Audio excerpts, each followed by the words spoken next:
Este extraño rey traía una ofrenda inquietante, cuerpo y sangre, siglos antes de que existiera la iglesia. ¿Era un fantasma? ¿Un ángel caído? ¿O era el mismo Dios caminando en la tierra antes de nacer? Lo que estás a punto de descubrir sobre Melquisedec te helará la sangre y desafiará todo lo que te enseñaron en la escuela dominical. La profecía mesiánica, el Salmo 110 y el sacerdocio eterno. Cerca de un milenio después de los acontecimientos narrados en el Génesis, el rey David, movido por el Espíritu Santo, compuso un breve salmo que más tarde sería citado o aludido en el Nuevo Testamento más veces que cualquier otro capítulo del Antiguo Testamento, el Salmo 110. Este oráculo real de 7 versos contiene una de las declaraciones divinas más asombrosas de todas las Escrituras. En el clímax del cuarto verso, el Señor mismo hace un juramento, algo que rara vez realiza, y se ata irrevocablemente a una promesa dirigida al misterioso Señor a quien el propio David reconoce con reverencia como su superior. El Señor ha jurado y no se retractará, tú eres sacerdote para siempre, según el orden de Melquisedec. Bienvenidos a este relato. Antes de comenzar, permítanme plantearles una interrogante. ¿Qué pensarían si les dijera que existe un personaje en las Escrituras más antiguo que Abraham, más enigmático que los ángeles y tan poderoso que incluso los profetas temblaban ante su nombre? Una figura que surge de la nada, sin padre, sin madre, sin genealogía conocida, y que luego desaparece tan misteriosamente como llegó. Muchos aseguran que fue un rey. Otros juran que era un ángel. Y algunos creen que fue el propio Cristo antes de la encarnación. Hoy vamos a desvelar la verdad sobre Melquisedec, la historia más misteriosa de toda la Biblia. Quédense conmigo, porque lo que viene a continuación podría cambiar todo lo que creían saber sobre el mundo espiritual. Antes de continuar, cuéntenme, ¿desde qué rincón del mundo están siguiendo esta historia? Me interesa profundamente saber hasta dónde está llegando este mensaje. Y, por supuesto, si aún no son parte de nuestra comunidad, les invito a unirse ahora. Dejen su valoración y compartan este impactante relato con sus conocidos. De esta manera, ayudan a que nuestro contenido llegue a más personas apasionadas por la historia sagrada. La misteriosa llegada de Melquisedec en Génesis 14. Pocas figuras en la Biblia entran en la historia con un drama tan repentino e impactante solo para salir igual de abruptamente, dejando tras de sí una aura perdurable de intriga. Melquisedec se menciona en apenas 3 versículos del Antiguo Testamento, Génesis 14, 18-20. Sin embargo, esta breve aparición ha encendido una curiosidad interminable, debates eruditos y profundas interpretaciones teológicas a través de los siglos. El contexto es la secuela de una notable victoria militar. Abraham acaba de derrotar a una alianza de 4 reyes poderosos para rescatar a su sobrino Lot del cautiverio. Mientras el polvo de la batalla se asienta, un individuo enigmático emerge inesperadamente en la escena. Melquisedec, identificado como el rey de Salem, se adelanta portando pan y vino. Sirve como sacerdote del Dios Altísimo y ofrece una bendición a Abraham: bendito sea Abraham del Dios Altísimo, creador del cielo y de la tierra, y bendito sea el Dios Altísimo, que entregó a tus enemigos en tu mano. En respuesta, Abraham le presenta un diezmo de todo el botín recuperado. Ese es todo el alcance del relato bíblico. No hay mención de sus padres o antepasados, ninguna explicación de sus orígenes, ningún registro de su vida posterior o muerte, detalles que las Escrituras típicamente incluyen para personalidades significativas. Se materializa sin previo aviso, imparte una bendición sacerdotal sobre el renombrado patriarca, acepta un generoso diezmo de los frutos de la victoria y luego se desvanece por completo de la narrativa. El nombre mismo, Melquisedec, conlleva un profundo significado. En hebreo, se traduce como «rey de justicia», derivado de Melec, que significa rey, y Tzedek, que significa justicia. Además, gobierna sobre Salem, un lugar ampliamente entendido por los estudiosos como la referencia a la antigua ciudad que más tarde se convertiría en Jerusalén, tal como se confirma en el Salmo 76, 2. La palabra Salem misma proviene de la raíz asociada con Salom, o paz. Así, encarna los títulos de Rey de Justicia y Rey de Paz en una sola persona, pintando un retrato convincente y simbólico desde el principio. Lo que hace su papel aún más notable es la combinación única de autoridad que ostenta. Funciona simultáneamente como rey y sacerdote, uniendo 2 oficios en completa armonía. Esto contrasta fuertemente con las regulaciones posteriores bajo Moisés, donde tal fusión estaba explícitamente prohibida. En el sistema israelita, los reyes provenían exclusivamente de la tribu de Judá, mientras que los sacerdotes venían solo de Leví, y cualquier intento de mezclar ambos conducía a consecuencias severas, como se vio en el trágico caso del rey Osías en el segundo libro de Crónicas. Sin embargo, aquí, mucho antes de que la ley fuera dada en el Sinaí, Melquisedec ejerce deberes tanto reales como sacerdotales sin conflicto alguno. Todo en devoto servicio al Dios Altísimo, conocido en hebreo como el Elyon, el mismo Creador soberano a quien Abraham reverenciaba y adoraba. La reacción de Abraham añade otra capa de asombro al encuentro. Esta figura imponente, el elegido por Dios para recibir promesas extraordinarias, el guerrero que acaba de triunfar sobre fuerzas superiores, responde con profunda humildad. Acepta la bendición de este rey sacerdote desconocido y voluntariamente ofrece un diezmo completo, una décima parte de todo lo que ha ganado. En los usos y costumbres sagrados del antiguo Oriente Próximo, tales acciones comportaban implicaciones inequívocas. Quien pronuncia una bendición ostenta, por definición, una posición de mayor autoridad que aquel que la recibe. Del mismo modo, el destinatario de un diezmo se sitúa jerárquicamente por encima del dador. Mediante estos gestos, el propio Abraham, portador de las promesas del pacto divino, reconoció públicamente la superioridad espiritual de Melquisedec. La identidad de este individuo extraordinario ha desconcertado a los lectores durante milenios. Era meramente un gobernante cananeo local que, por ventura, adoraba al Dios verdadero. Quizás un descendiente lejano y olvidado del linaje de Sem, el hijo justo de Noé. O su aparición señala algo mucho más profundo y misterioso, algo que trasciende la historia humana ordinaria. El libro del Génesis deja deliberadamente estas preguntas sin resolver, negando cualquier aclaración adicional. Durante aproximadamente 1000 años, el resto de las escrituras hebreas mantiene un silencio absoluto sobre el asunto, permitiendo que el enigma perdure hasta que un único y poderoso verso profético en los Salmos resucita dramáticamente el misterio e invita a una contemplación aún mayor. Antes de adentrarnos en la profundidad de esta revelación, me gustaría saber, ¿desde qué rincón del mundo están siguiendo este relato? Anhelo conocer hasta dónde resuena esta historia antigua. Y si encuentran valor en este viaje al pasado, consideren unirse a nuestra comunidad y compartir este hallazgo con aquellos que buscan comprender los misterios de la fe. La revelación suprema, Hebreos 7 y la figura del sacerdote eterno. En la profunda epístola conocida como la Carta a los Hebreos, el autor inspirado dirige su mirada hacia una comunidad de seguidores judíos del Mesías que se encontraban atrapados por una persecución creciente y presiones culturales. Escuchaban susurros que les tentaban a abandonar la vibrante libertad de su nueva lealtad para retirarse a las sombras familiares de las antiguas ceremonias del templo. Con urgencia pastoral y precisión teológica, el escritor despliega una extensa exposición, que abarca un arco significativo del libro, para desvelar la majestad inigualable de la vocación sacerdotal de Jesús, una vocación que eclipsa la venerable pero velada tradición levítica en cada dimensión concebible. En el centro de esta luminosa defensa se yergue una declaración de importancia trascendente: Jesús asume el manto de sacerdote no a través de los canales rutinarios del linaje ritual, sino bajo el patrón exaltado de Melquisedec, esa figura sombría pero soberana de la antigüedad.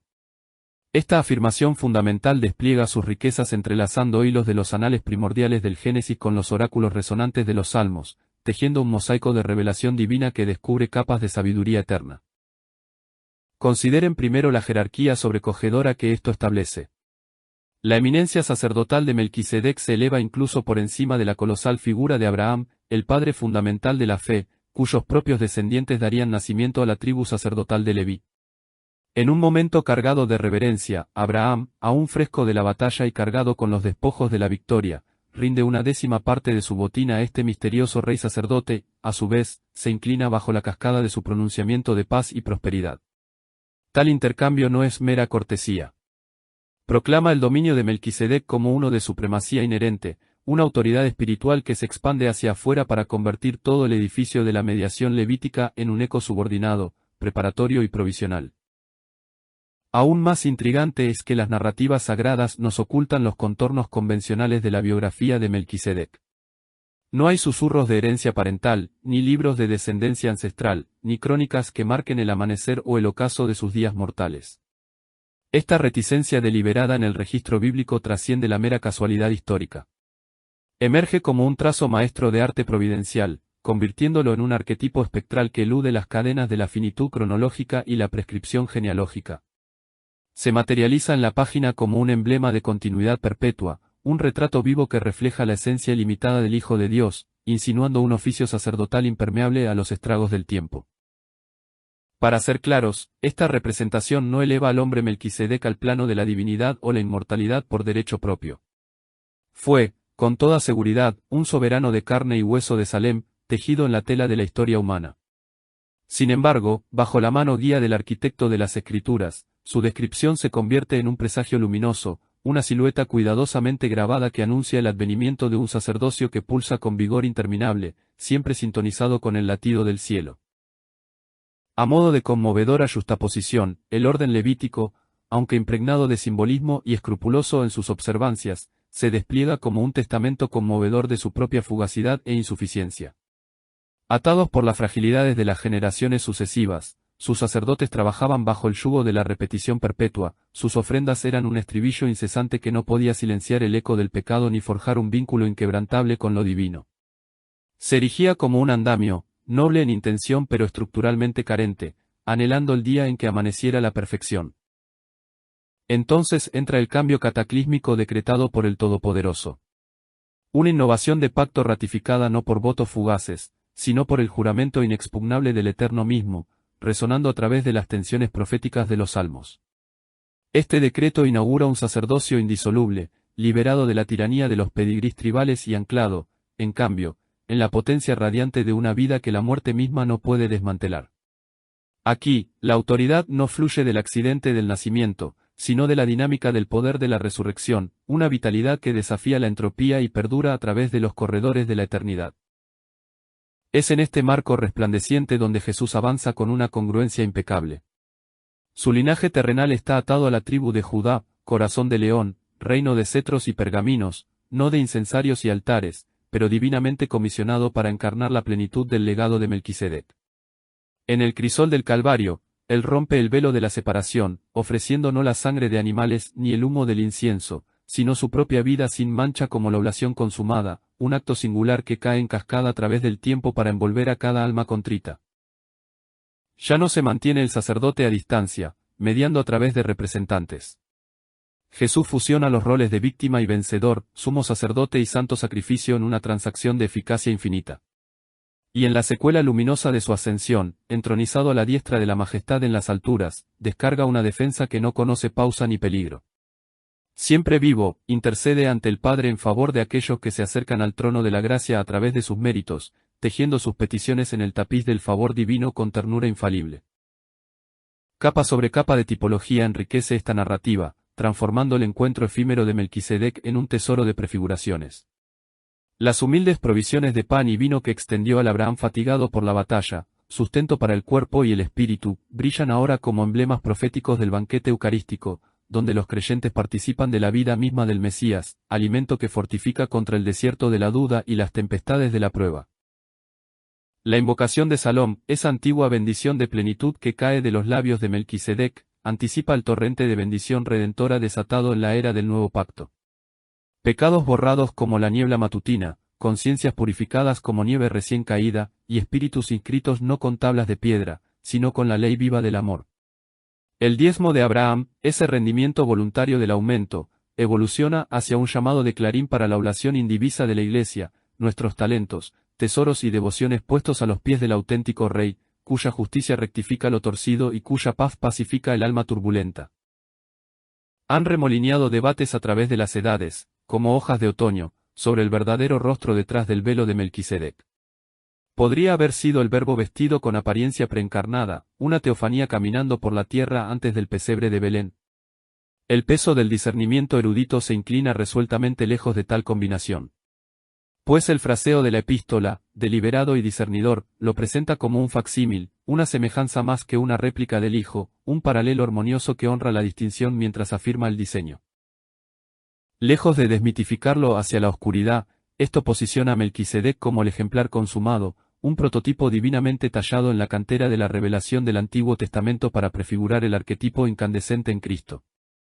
La visión del salmista de un sacerdocio eterno, jurado por aquel que no puede mentir, desdeña el anclaje en la ley de un monarca cananeo, los ecos patrilineales de la progenie de Sem o las jerarquías de las huestes angélicas.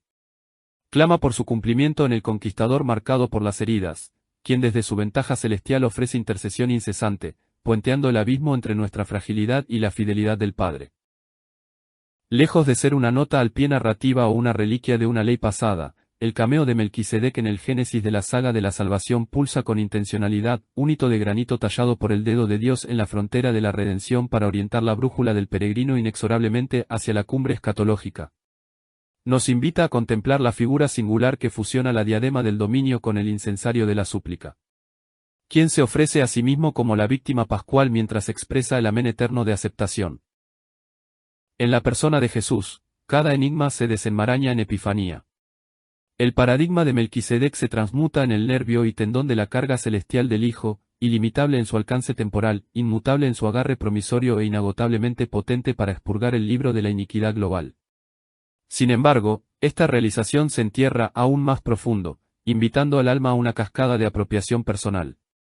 Para los santos hebreos asediados de antaño, era un ancla contra la resaca de la apostasía, un recordatorio de que la grandeza del templo no era más que un vestíbulo hacia el verdadero santuario donde Cristo ministra perpetuamente. Para nosotros, herederos de este legado a través de milenios, enciende una llama de seguridad inextinguible. Ningún ritual puede rivalizar con su eficacia. Ningún intermediario puede suplantar su intimidad. Ninguna sombra puede eclipsar su sustancia.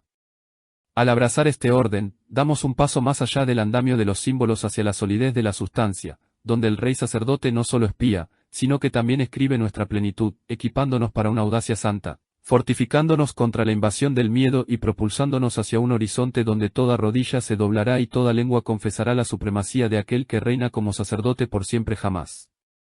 Así, en el crisol de Hebreos 7, el plano definitivo del cielo emerge no como un dogma distante, sino como una liberación dinámica. La profunda consumación donde la iniciativa divina encuentra la respuesta humana, y los ecos eternos del saludo de Melquisedec resuenan en las sinfonías de un salón sin fin. Se erigía como un andamio, noble en su intención pero estructuralmente insuficiente, anhelando el día en que amaneciera la perfección. Entonces sobreviene el cambio cataclísmico decretado por el Todopoderoso, una innovación del pacto ratificada no por votos efímeros, sino por el juramento inexpugnable del Eterno mismo, resonando a través de los acordes proféticos de los Salmos. Este decreto inaugura un sacerdocio indisoluble, liberado de la tiranía de los linajes tribales y anclado, en cambio, en la potencia radiante de una vida que la muerte misma no puede desmantelar. Aquí, la autoridad no fluye del accidente del nacimiento, sino del dínamo del poder de la resurrección, una vitalidad que desafía la entropía y perdura a través de los corredores de la eternidad. Es en este marco resplandeciente donde Jesús avanza con una congruencia impecable. Su linaje terrenal está atado a la tribu de Judá, corazón de león, reino de cetros y pergaminos, no de incensarios y altares, pero divinamente comisionado para encarnar la plenitud del legado de Melquisedec. En el crisol del Calvario, Él rompe el velo de la separación, ofreciendo no la sangre de animales ni el humo del incienso, sino su propia vida sin mancha como la oblación consumada, un acto singular que cae en cascada a través del tiempo para envolver a cada alma contrita. Ya no se mantiene el sacerdote a distancia, mediando a través de representantes. Jesús fusiona los roles de víctima y vencedor, sumo sacerdote y santo sacrificio en una transacción de eficacia infinita. Y en la secuela luminosa de su ascensión, entronizado a la diestra de la majestad en las alturas, descarga una defensa que no conoce pausa ni peligro. Siempre vivo, intercede ante el Padre en favor de aquellos que se acercan al trono de la gracia a través de sus méritos, tejiendo sus peticiones en el tapiz del favor divino con ternura infalible. Capa sobre capa de tipología enriquece esta narrativa, transformando el encuentro efímero de Melquisedec en un tesoro de prefiguraciones. Las humildes provisiones de pan y vino que extendió al Abraham fatigado por la batalla, sustento para el cuerpo y el espíritu, brillan ahora como emblemas proféticos del banquete eucarístico, donde los creyentes participan de la vida misma y del quebrantamiento del Mesías, alimento que fortifica contra el desierto de la duda y las tempestades de la prueba. La invocación de Salom, esa antigua bendición de plenitud que cae de los labios de Melquisedec, anticipa el torrente de bendición redentora desatado en la era del nuevo pacto. Pecados borrados como la niebla matutina, conciencias purificadas como nieve recién caída, y espíritus inscritos no con tablas de piedra, sino con la ley viva del amor. El diezmo de Abraham, ese rendimiento voluntario del aumento, evoluciona hacia un llamado de clarín para la oblación indivisa de la Iglesia, nuestros talentos, tesoros y devociones puestos a los pies del auténtico Rey, cuya justicia rectifica lo torcido y cuya paz pacifica el alma turbulenta. Han remolineado debates a través de las edades, como hojas de otoño, sobre el verdadero rostro detrás del velo de Melquisedec. Podría haber sido el Logos vestido con apariencia preencarnada, una teofanía caminando por la tierra antes del pesebre de Belén. El peso del discernimiento erudito se inclina resueltamente lejos de tal combinación. Pues el fraseo de la epístola, deliberado y discernidor, lo presenta como un facsímil, una semejanza más que una réplica del Hijo, un paralelo armonioso que honra la distinción mientras afirma el diseño. Lejos de desmitificarlo hacia la oscuridad, esto posiciona a Melquisedec como el ejemplar consumado, un prototipo divinamente tallado en la cantera de la revelación del Antiguo Testamento para prefigurar el arquetipo incandescente en Cristo. La visión del salmista de un sacerdocio eterno, jurado por aquel que no puede mentir, desdeña el anclaje en la ley de un monarca cananeo, los ecos patrilineales de la progenie de Sem o las jerarquías de las huestes angélicas. Clama por su cumplimiento en el conquistador marcado por las heridas, quien desde su ventaja celestial ofrece intercesión incesante, puenteando el abismo entre nuestra fragilidad y la fidelidad del Padre. Lejos de ser una nota al pie narrativa o una reliquia de una ley pasada, el cameo de Melquisedec en el génesis de la saga de la salvación pulsa con intencionalidad, un hito de granito tallado por el dedo de Dios en la frontera de la redención para orientar la brújula del peregrino inexorablemente hacia la cumbre escatológica. Nos invita a contemplar la figura singular que fusiona la diadema del dominio con el incensario de la súplica. Quien se ofrece a sí mismo como la víctima pascual mientras expresa el amén eterno de aceptación. Quien dispensa bendiciones desde la cornucopia del cielo incluso mientras saborea el reconocimiento del anciano de días. En la persona de Jesús, cada enigma se desenmaraña en epifanía. El paradigma de Melquisedec se transmuta en la fibra y la esencia misma del encargo celestial del Hijo, ilimitable en su alcance temporal, inmutable en su agarre promisorio e inagotablemente potente para expurgar el libro de la iniquidad global, desde la caída del Edén hasta el toque final de la trompeta. Sin embargo, esta realización se entierra aún más profundo, invitando al alma a una cascada de apropiación personal. Para los santos hebreos de la antigüedad, acosados por las dificultades, esta verdad supuso un ancla contra la resaca de la apostasía, un recordatorio de que la magnificencia del templo no era más que un vestíbulo hacia el verdadero santuario donde Cristo ministra perpetuamente. Para nosotros, herederos de este legado a través de los milenios, enciende una llama de seguridad inextinguible. Ningún ritual puede rivalizar con su eficacia, ningún intermediario puede suplantar su intimidad, ninguna sombra puede eclipsar su sustancia. Al abrazar este orden, damos un paso más allá del andamiaje de los símbolos hacia la solidez de la realidad, donde el rey sacerdote no solo espía, sino que es el autor de nuestra plenitud, equipándonos con una audacia santa, fortificándonos contra el avance del miedo e impulsándonos hacia un horizonte donde toda rodilla se doblará y toda lengua confesará la supremacía de aquel que reina como sacerdote por los siglos de los siglos. Así, en el crisol de Hebreos 7, el diseño definitivo del cielo emerge no como un dogma distante, sino como una liberación dinámica, la profunda consumación donde la iniciativa divina encuentra la respuesta humana, y los ecos eternos del saludo de Melquisedec resuenan en las sinfonías de un salón sin fin. La revelación suprema, Hebreos 7 y Jesús como nuestro sacerdote y soberano eterno. En la profunda epístola conocida como la Carta a los Hebreos, el autor inspirado dirige su mirada hacia una comunidad de seguidores judíos del Mesías que se encontraban atrapados por una persecución creciente y presiones culturales. Escuchaban susurros que les tentaban a abandonar la vibrante libertad de su nueva lealtad para retirarse a las sombras familiares de las antiguas ceremonias del templo. Con urgencia pastoral y precisión teológica, el escritor despliega una extensa exposición, que abarca un arco significativo del libro, para desvelar la majestad inigualable de la vocación sacerdotal de Jesús, una vocación que eclipsa la venerable pero velada tradición levítica en cada dimensión concebible. En el centro de esta luminosa defensa se yergue una declaración de importancia trascendente: Jesús asume el manto de sacerdote no a través de los canales rutinarios del linaje ritual, sino bajo el patrón exaltado de Melquisedec, esa figura sombría pero soberana de la antigüedad.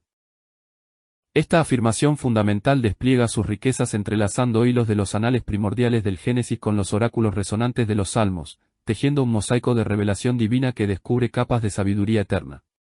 Consideren primero la jerarquía sobrecogedora que esto establece. La eminencia sacerdotal de Melquisedec se eleva incluso por encima de la colosal figura de Abraham, el padre fundamental de la fe, cuyos propios descendientes darían nacimiento a la tribu sacerdotal de Leví. En un momento cargado de reverencia, Abraham, aún fresco de la batalla y cargado con los despojos de la victoria, rinde una décima parte de su botín a este misterioso rey sacerdote, a su vez, se inclina bajo la cascada de su pronunciamiento de paz y prosperidad. Tal intercambio no es mera cortesía.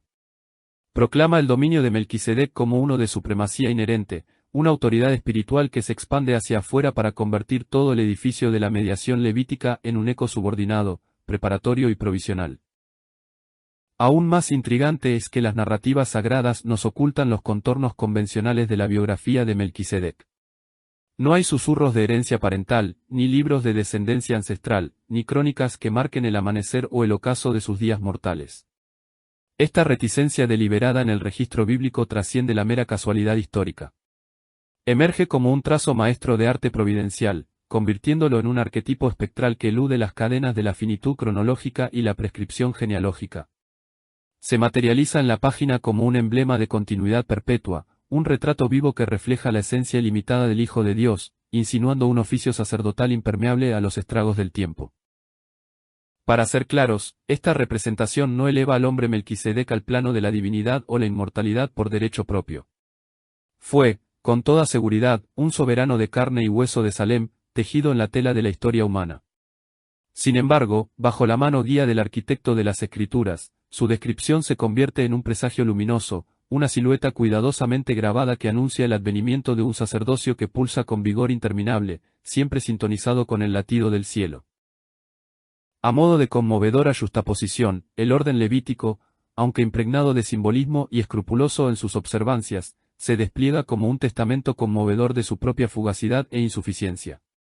Atados por las fragilidades de las generaciones sucesivas, sus sacerdotes trabajaban bajo el yugo de la repetición perpetua, sus ofrendas eran un estribillo incesante que no podía silenciar el eco del pecado ni forjar un vínculo inquebrantable con lo divino. Se erigía como un andamio, noble en intención pero estructuralmente carente, anhelando el día en que amaneciera la perfección. Entonces entra el cambio cataclísmico decretado por el Todopoderoso. Una innovación del pacto ratificada no por votos fugaces, sino por el juramento inexpugnable del Eterno mismo, resonando a través de las tensiones proféticas de los Salmos. Este decreto inaugura un sacerdocio indisoluble, liberado de la tiranía de los linajes tribales y anclado, en cambio, en la potencia radiante de una vida que la muerte misma no puede desmantelar. Aquí, la autoridad no fluye del accidente del nacimiento, sino del dínamo del poder de la resurrección, una vitalidad que desafía la entropía y perdura a través de los corredores de la eternidad. Es en este marco resplandeciente donde Jesús avanza con una congruencia impecable. Su linaje terrenal está atado a la tribu de Judá, corazón de león, reino de cetros y pergaminos, no de incensarios y altares, pero divinamente comisionado para encarnar la plenitud del legado de Melquisedec. En el crisol del Calvario, él rompe el velo de la separación, ofreciendo no la sangre de animales ni el humo del incienso, sino su propia vida sin mancha como la oblación consumada, un acto singular que cae en cascada a través del tiempo para envolver a cada alma contrita. Ya no se mantiene el sacerdote a distancia, mediando a través de representantes. Jesús fusiona los roles de víctima y vencedor, sumo sacerdote y santo sacrificio en una transacción de eficacia infinita. Y en la secuela luminosa de su ascensión, entronizado a la diestra de la majestad en las alturas, descarga una defensa que no conoce pausa ni peligro. Siempre vivo, intercede ante el Padre en favor de aquellos que se acercan al trono de la gracia a través de sus méritos, tejiendo sus peticiones en el tapiz del favor divino con ternura infalible. Capa sobre capa de tipología enriquece esta narrativa, transformando el encuentro efímero de Melquisedec en un tesoro de prefiguraciones. Las humildes provisiones de pan y vino que extendió al Abraham fatigado por la batalla, sustento para el cuerpo y el espíritu, brillan ahora como emblemas proféticos del banquete eucarístico, donde los creyentes participan de la vida misma y del quebrantamiento del Mesías, alimento que fortifica contra el desierto de la duda y las tempestades de la prueba. La invocación de Salom, esa antigua bendición de plenitud que cae de los labios de Melquisedec, anticipa el torrente de bendición redentora desatado en la era del nuevo pacto. Pecados borrados como la niebla matutina, conciencias purificadas como nieve recién caída, y espíritus inscritos no con tablas de piedra, sino con la ley viva del amor. El diezmo de Abraham, ese rendimiento voluntario del aumento, evoluciona hacia un llamado de clarín para la oblación indivisa de la Iglesia, nuestros talentos, tesoros y devociones puestos a los pies del auténtico Rey, cuya justicia rectifica lo torcido y cuya paz pacifica el alma turbulenta. Han remolineado debates a través de las edades, como hojas de otoño, sobre el verdadero rostro detrás del velo de Melquisedec. Podría haber sido el Logos vestido con apariencia preencarnada, una teofanía caminando por la tierra antes del pesebre de Belén. El peso del discernimiento erudito se inclina resueltamente lejos de tal combinación. Pues el fraseo de la epístola, deliberado y discernidor, lo presenta como un facsímil, una semejanza más que una réplica del Hijo, un paralelo armonioso que honra la distinción mientras afirma el diseño. Lejos de desmitificarlo hacia la oscuridad, esto posiciona a Melquisedec como el ejemplar consumado, un prototipo divinamente tallado en la cantera de la revelación del Antiguo Testamento para prefigurar el arquetipo incandescente en Cristo. La visión del salmista de un sacerdocio eterno, jurado por aquel que no puede mentir, desdeña el anclaje en la ley de un monarca cananeo, los ecos patrilineales de la progenie de Sem o las jerarquías de las huestes angélicas. Clama por su cumplimiento en el conquistador marcado por las heridas, quien desde su ventaja celestial ofrece intercesión incesante, puenteando el abismo entre nuestra fragilidad y la fidelidad del Padre. Lejos de ser una nota al pie narrativa o una reliquia de una ley pasada, el cameo de Melquisedec en el génesis de la saga de la salvación pulsa con intencionalidad, un hito de granito tallado por el dedo de Dios en la frontera de la redención para orientar la brújula del peregrino inexorablemente hacia la cumbre escatológica. Nos invita a contemplar la figura singular que fusiona la diadema del dominio con el incensario de la súplica. Quien se ofrece a sí mismo como la víctima pascual mientras expresa el amén eterno de aceptación. Quien dispensa bendiciones desde la cornucopia del cielo incluso mientras saborea el reconocimiento del anciano de días. En la persona de Jesús, cada enigma se desenmaraña en epifanía. El paradigma de Melquisedec se transmuta en la fibra y la esencia misma del encargo celestial del Hijo, ilimitable en su alcance temporal, inmutable en su agarre promisorio e inagotablemente potente para expurgar el libro de la iniquidad global, desde la caída del Edén hasta el toque final de la trompeta. Sin embargo, esta realización se entierra aún más profundo, invitando al alma a una cascada de apropiación personal.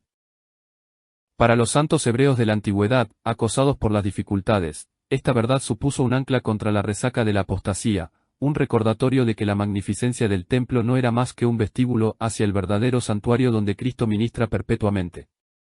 Para nosotros, herederos de este legado a través de los milenios, enciende una llama de seguridad inextinguible.